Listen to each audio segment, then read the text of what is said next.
Magandang umaga po sa ating lahat, mga kapatid. Magandang umaga din po, Father. Lunes sa ika-10 linggo sa karaniwang panahon. Simula na naman ng panibagong isang linggo habang ang mensahe mula sa ating ebanghelyo ay nagsasabi, mapalad ka. Itong mga salitang ito na binitiwan ng ating Panginoon ay sinabi niya sa mga ordinaryong tao na nandoroon at sumusunod sa Kanya at nag-aantay ng magandang mensahe. Itong mga ordinaryo at mga simpleng tao na ito ay mga taong dumaranas ng iba't ibang uri ng hirap, iba't ibang uri ng mga sakripisyo. Kaya naman ang ating Panginoon ay tunay na nagbigay ng mensahe na akmang-akma para sa kanila. Tamang-tama sa kung ano ang pinagdaraanan nila, na sa kabila ng lahat ng hirap, sakit at mga pagsubok sa buhay, tandaan ninyo, huwag kayong makakalimot sa Diyos. Umasa kayo sa Diyos.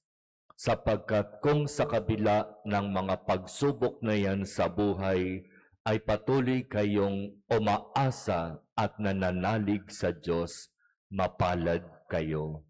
Sapagkat ipagkakaloob sa inyo ang kung ano ang pangangailangan ninyo.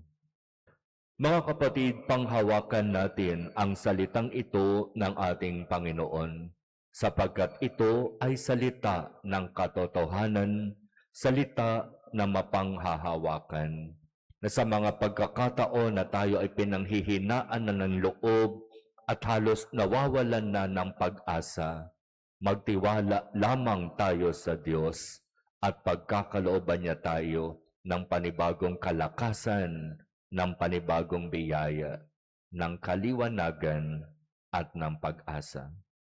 Umasa tayo sa Diyos sapagkat siya lamang ang Diyos at wala ng iba. Alam niya ang sitwasyon natin, alam niya ang pinagdaraanan natin, kaya kanino pa ba naman tayo lalapit, kakapit at magtitiwala kung hindi sa Kanya lamang. Tandaan natin ang magandang salita na binibigay ngayon sa atin ng ating Panginoon. Sa kabila ng lahat, mapalad ka.